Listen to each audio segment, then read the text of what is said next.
높이 계신 주님께 우리 여기 모인 이유 우리 만모와. 이 복된 자는 오늘 많이 안 왔는데, 그래도 많이 안 왔는데 많이 왔다. 예. 우리 지후가 이쪽으로 올까?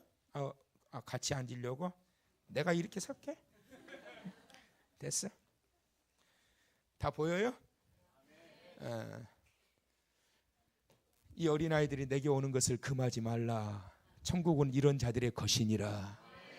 이런 자들을 통해서 우리가 믿음을 배워야 됩니다. 이들의 순결함, 순수함을 배워야 돼요. 그래서 우리 한길교회 꽃이자 미래가 되는 그러한 소중한 인적 자원들이니까 오늘 이 시간 말씀을 드리면서 우리 이 어린 성도들을 축복하는 마음으로 오늘 이 시간 함께하는 시간 갖도록 하겠습니다. 자, 우리 마지막으로 자, 우리 연습합시다. 우리 어린 성도들 두 손 높이 들어보세요. 두 손 높이. 할렐루야 그러면 아멘 그러면서 드는 거야. 알았지? 승아도 할렐루야. 지우가 제일 잘했어요. 할렐루야. 이따 같이 할 때 그렇게 크게, 알았지? 자, 우리 마지막으로 할렐루야 하면 인사 3번 힘차게 하고 설교 들어갑시다. 할렐루야. 예. 자, 오늘은 십자가를 진 후에라는 제목으로 하나님 말씀 함께 나누는 시간 갖도록 하겠습니다. 따라서 합시다. 십자가를 진 후에.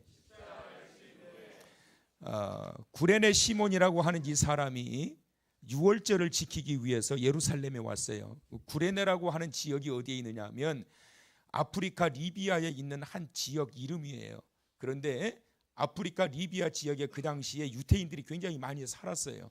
그래서 1년에 3번 반드시 성인들은 예루살렘에 올라가서 제사를 지내야 되는데, 그 중에도 정말 큰 제사 유월절, 이 우리 선조들이 애굽에서 구원을 받아 거기에서 해방을 받아서 오늘날 이 자리까지 오게 되었다. 이 나라, 오늘날의 이 이스라엘이라고 하는 이 나라가 이렇게 있기까지는 바로 1450년 모세를 통하여 우리 민족을 하나님이 구원해 주셔서 여기까지 오게 되었다. 그 구원의 감격과 감사를 가지고 하나님 앞에 제사하자. 그래서 6월절 제사를 1년에 한 번씩 드리는데, 이때는 어느 지역에 있든지 간에 성인들은 예루살렘으로 와야 되는 거예요. 그때 이 구레네 지역의 시몬이라고 하는 사람이 6월절을 지키러 왔다가 생각지도 못했던 하나의 광경을 보게 되는데, 어떤 한 청년이 십자가를 지고 힘들게 모진 매를 맞으면서 피투성이가 돼가지고 어딘가로 끌려가고 있는 모습을 보게 됩니다. 그 사람만 보고 있었던 것이 아니라 수많은 무리들이 그 모습을 보고 있었는데, 구레네 시몬이라고 하는 이 시몬은 이것이 너무 궁금했던 거예요. 도대체 저 사람이 뭘 잘못했길래 이렇게 처참한 몰골로 십자가를 지고 사형 받을 자기의 사형틀을 짊어지고 저 어딘가로 끌려가고 있나. 그래가지고 사람들 틈을 비집어 가지고 가까운 데서 보려고 이렇게 하다가 도저히 예수님이 물과 피를 다 쏟으셨기 때문에 그 무거운 십자가를 더 이상 질 수 없어서 로마 군인이 강제로 그 시몬을 지목해 가지고 십자가를 대신 지게 만듭니다. 뭐 무슨 잘못이 있어서 진 게 아니에요. 그런데 로마 군인의 그 강력한 카리스마에 기가 죽어가지고 어쩔 수 없이 십자가를 대신 지고 가면서 처음에는 말도 못하고 불평이 심했겠죠. 내가 이 일 하려고 내가 그 먼 거리에서 여기까지 내가 온 줄 아느냐. 내가 6월절 제사를 지내러 왔지 내가 이거 하려고 왔느냐. 왜 나한테 이걸 시키느냐. 아주 짜증도 나고 불만도 있고 불평도 많았겠지요. 그런데 놀라운 것은 뭐였느냐 하면 십자가를, 예수님의 십자가를 대신 지고 걸어가고 있는 시몬의 곁에서 예수님께서 동행하시면서 예수님의 놀라운 그 강하신 그 은혜와 강력한 그 놀라운 하나님의 주의 만져주심이 시몬에게 임하게 됩니다. 십자가를 지고 가면서 이 십자가가 무엇인지 의미를 발견하기 시작해요.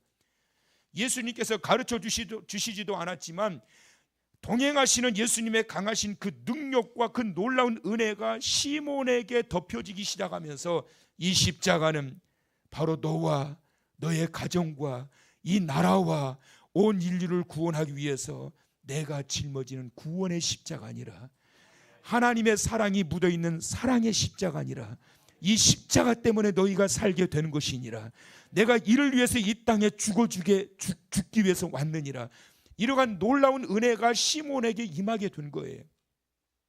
십자가를 짊어지면서 처음에는 의미를 발견하지 못하고 그 은혜를 경험하기 전에는 너무 힘이 들고 짜증만 나고 이거 어떻게 하면 좀 여기서 벗어날까 그런 생각만 가득했는데 그 의미가 점점 발견되어지고 깨달아지기 시작하면서 너무나도 희한한 것은 그 십자가가 점점 무거워지는 것이 아니라 점점 가벼워지게 된 거예요. 예수님과 동행하면서 십자가를 지고 갈보리 산상까지 올라가는 그 기간이 재수 없어서 걸려 들어가지고 그 일을 하게 된 자가 아니라 인류 역사에 그 누구도 해보지 않았던 그 엄청난 축복, 온 인류를 구원하기 위해서 십자가를 지러 오신 그 예수님의 십자가를 그가 짊어지고 가게 되는 그 영광을 얻게 된 거예요. 억지로 지게 됐지만, 우연히 어떻게 지게 됐지만, 재수 없어서 그 많은 사람들 중에 자기가 선택이 돼가지고 하필이면 내가 그 십자가를 짊어진 것처럼 보여줘서 처음에는 이 십자가가 너무 무거워가지고 당장 집어 던져버리고 도망가고 싶었는데, 그 십자가의 의미가 발견되어지고 난 이후에는 희한한 것은 그 십자가가 무거워지는 것이 아니라 가벼워지는 거예요. 세상이 감당하지 못할 하나님의 사람은 어떤 사람이냐? 내가 짊어지고 있는 이 십자가가 갈수록 무거워지는 자가 아니라 내가 짊어지고 가는 이 십자가가 갈수록 가벼워져서 이 십자가 때문에 내가 살게 됐고, 이 십자가로 인하여 다른 사람이 살게 되고, 이 십자가를 통해서 하나님의 놀라운 사랑과 은혜와 긍휼과 구원이 임하게 된다라고 하는 이 사실이 발견되어지게 되면서 하나님의 놀라운 역사가 펼쳐지게 되는 거예요.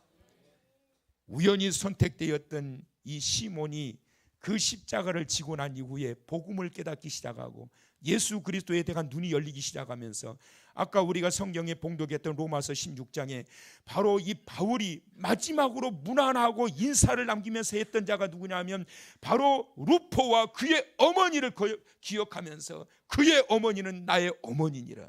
시몬의 아내, 시몬의 아들 루포를 바울이 바로 이야기를 하면서 나의 어머니니라. 영적인 어머니요, 신앙의 어머니요, 본받고 싶은 어머니요, 든든한 어머니요, 품에 안기고 싶은 그러한 사랑과 은혜가 가득 넘치는 그러한 어머니로 바울조차도 생각했던 그 자가 누구냐면 바로 시몬의 아내였다는 거예요. 그 가정에 이 놀라운 은혜가 십자가를 지고 난 이후에 임하게 된 거예요.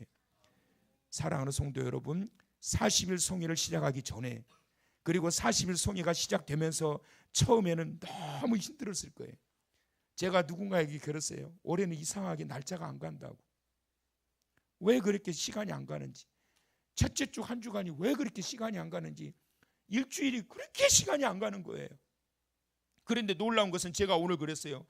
올해 희한하게 금방 끝났다고. 뭔 변죽이 죽을 줄 아냐. 안 간다고 그랬다가 잘 간다고 그러고. 처음에는 그렇게 시간이 안 가요.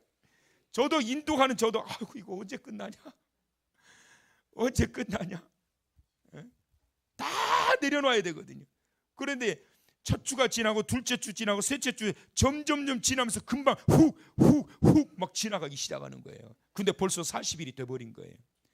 여러분, 하나님께서 내게 부여해 주셨던 그 모든 삶의 의미와 목적을 발견하고 내게 부여해 주셨던 십자가에 대한 의미를 진정으로 발견한 자들은 아무리 무거운 짐이라 할지라도 그게 무거운 짐이 아니라 감당할 수 있는 축복의 도구가 되고 축복의 통로가 되는 걸 믿으시기 바랍니다. 발견하지 못했을 때는 이 십자가가 불평거리였고 짜증거리였고 짐이었지만은 그 사실을 알고 난 이후에 이 시몬에게는 이 십자가가 영광이었던 거예요. 그것 때문에 그 가정에 놀라운 구원의 역사가 나타나게 된 거예요. 북한에 선교를 다니는 선교사님들이 꽤 있습니다. 왔다 갔다 하시는 분들이.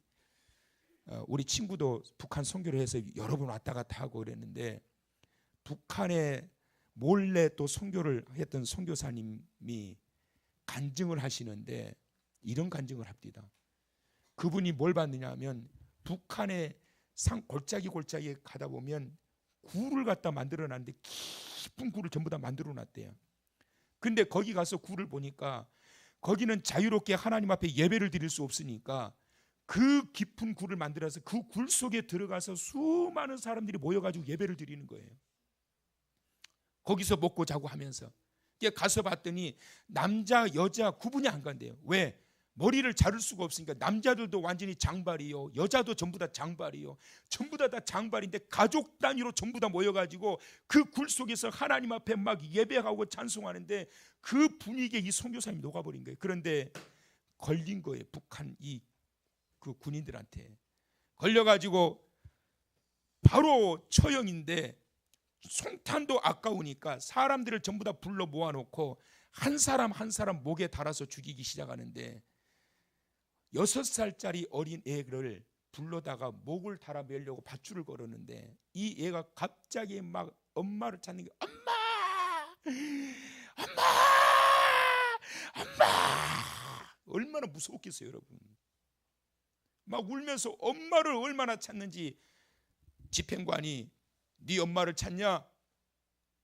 사형 받기 위해서 대기하고 있던 그 엄마를 끌어다가 그 앞에다 딱 세우는데 그 엄마의 얼굴을 선교사님이 봤는데 얼굴이 하나도 변함이 없이 그 울부짖는 6살짜리 그 어린 아들을 향해서 그렇게 말하더랍니다.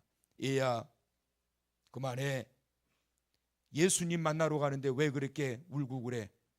예수님 만나러 가는데 예쁘게 가. 울지 마. 근데 너무나도 신기한 것은 엄마의 그 말을 듣고 이 애가 울음을 그치더랍니다. 팔도 묶지 않고 발도 묶지 않고 자유로운 몸 상태에서 밧줄을 내려서 끌어당겼는데 의자를 툭 치니까 툭 떨어지는데 이 애가 이게 조여오니까 이걸 풀려고 여기 버둥버둥 대고 있는데 엄마가 외칩니다. 그 자리에서 아들아 편안하게 예쁘게 예수님 만나러 가. 나도 곧 간다. 그 순간 이 애가 바둥바둥 대다가 이 손을 그대로 놓고 뒤로 뒷짐을 지고 그 자리에서 죽더래요. 그 다음에 그 형이 끌려와서 사형 판결대에 섰는데 그 형이 사형 판결대에 서가지고 앞에 있는 엄마한테 그런 말을 하더래요. 엄마 고마워요. 나를 예수님을 알게 해주셔서, 내가 예수님을 알 수 있게 해주셔서 고마워요. 그 말을 하고 동생은 옆에서 이미 혀가 빠져나와가지고 죽어있는 상황 속에서 그 형은 죽더래요. 거기 예배를 인도했던 목사님은 도루래로 바닥에다 눕혀가지고 밀어버리는데 이 목사님은 어떻게 순교하시느냐 하면 내 구주 예수를 더욱 사랑, 내 구주 예수를 더욱 사랑, 그 찬송을 하면서 죽더래요. 여러분, 세상이 감당하지 못할 사람은 바로 이런 사람이에요. 십자가에 대한 복음에 대한 능력을 발견하지 못한 자들은 그렇게 그게 두렵고 무서울 수가 없어요. 그런데 복음을 발견하고 십자가의 능력과 의미를 발견하고 난 이후에는 짐이 무거운 게 아니에요, 여러분. 그것은 저주의 십자가가 아닌 거예요. 내게 영광의 십자가인 거예요. 40일 송해를 마치고 난 이후에 사랑하는 성도 여러분들에게 제가 고민하는 것은 바로 단련되어지고 무장되어진 그 어떤 세상과 그 어떤 어둠의 영들도 감당할 수 없는 그러한 그 큰 믿음의 사람으로서 복음 앞에 당당하고 세상 앞에서도 당당하고 그러면서 주의 사람으로서 뻗어 힘차게 나아가게 되는 그러한 자로 세워지기를 주의 이름으로 축원합니다. 축원합니다. 축원합니다.